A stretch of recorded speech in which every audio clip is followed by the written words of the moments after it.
So the Toronto Blue Jays traded for a bat. We said they might need one. I was really concerned about the lineup. And lo and behold, it did not take long for Ross Atkins and Mark Shapiro to take action, trading for Lenyn Sosa from the Chicago White Sox. Today, we're going to talk about this trade and who is the Jays' newest infielder.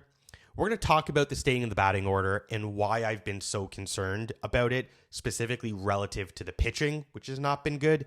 And then we're going to talk about the first game of the Brewers series, because that happened yesterday. This is the Morning Whistle. My name is Aaron Noronha.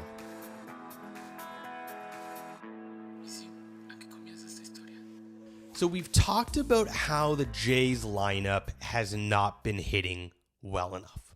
Coming into the Brewers series, the Jays were batting .220 with runners in scoring position.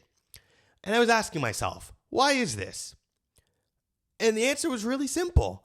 It's because by time runners get on base, the bottom half of the order are .220 hitters. They just don't have a ton of power. So what did the Jays do? They traded some 18-year-old prospect I've never heard of for 26-year-old Lenyn Sosa from the Chicago White Sox. Now, who is this guy? Well, last year he hit 22 home runs. Need I say more? If he's so good, how come we got him for literal dirt cheap? So let's break this down. First, his fielding is not strong at all. He's primarily a second baseman who's played a bit of first and third. Simply, he's below replacement level. As for his bat, yes, he's got a ton of power. And he's not low average. Last year he hit .264. The year before he hit .254. But he doesn't walk like ever. And he strikes out a lot. So you're not really getting much more than hits and the occasional home run. So what does this mean? We said the Jays might need a bat. Without Springer, Barger, and Kirk in the lineup, we are short on pop. And it obviously sounds like management had a similar concern. Now, Sosa's not a showcase piece. This is not a season-defining move that's meant to change the dynamics of this order. That's not it. And if it did, it would come at the deadline. But this is the clearest indication that we have that the Jays aren't taking any chances on this season. They know they have an opportunity, and they're going to go out and do everything they can to do it. And I love that. They are serious about this year, and they are not going to let injuries derail us. Why am I so concerned with the batting order? Why not talk about the pitching? Because in the Twins series, our starters were horrendous. Corbin, Lauer, and Scherzer were all leaky. Corbin gave up 4 runs in 4 innings. Lauer gave up 7 in 6. Scherzer, 7 in just 2 and change.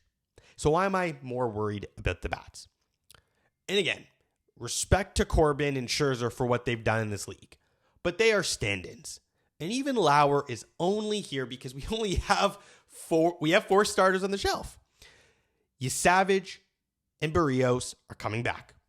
Savage is throwing in AAA today. Barrios is throwing in Dunedin today. Both could be back by the end of the month. And Jimmy Garcia and Shane Bieber are throwing bullpen sessions. And they will follow.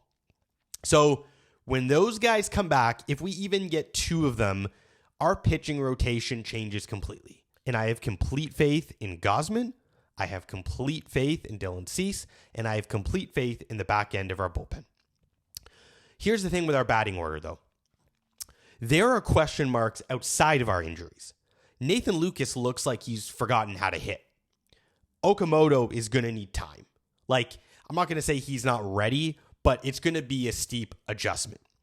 And Brandon Valenzuela, who's done a good job defensively, is going to get a run of games as a catcher, and he's below the Mendoza line and probably will stay there. And so our pitching will be fine. There are levers to pull. We have less levers to pull even when Kirk comes back and when Springer comes back and when Barger comes back. And so hopefully with Lenyn Sosa coming in, we will have another card to play. I'm not hopeful yet, but at least steps are being taken. Let's see what happens. Speaking of games, though, Tuesday night's game against the Brewers, the first of a 3-game set in Milwaukee, was a dandy. The starting pitching matchup was Kevin Gausman against Jacob Mizrowski, a 6'7" flamethrower who was throwing 95-mile-an-hour sliders. That's who we were going up against. And of course, it's Kevin Gausman, so we don't get a lot of run support. We went down 3-0, then we went down 4-2, and then we turned it around. We went up 6-4 in the 9th. We blew it, tied the game up, thanks Hoffman, and then scored 3 runs in the 10th. This was fun. A few great things to call out. Sosa got a hit in his first at-bat as a pinch hitter. Team baseball, every spot on the batting order, every single spot on the batting order got on base, and 8 different Blue Jays scored runs. I love to see that. Hopefully, and we've said this before, this can be the start of a run.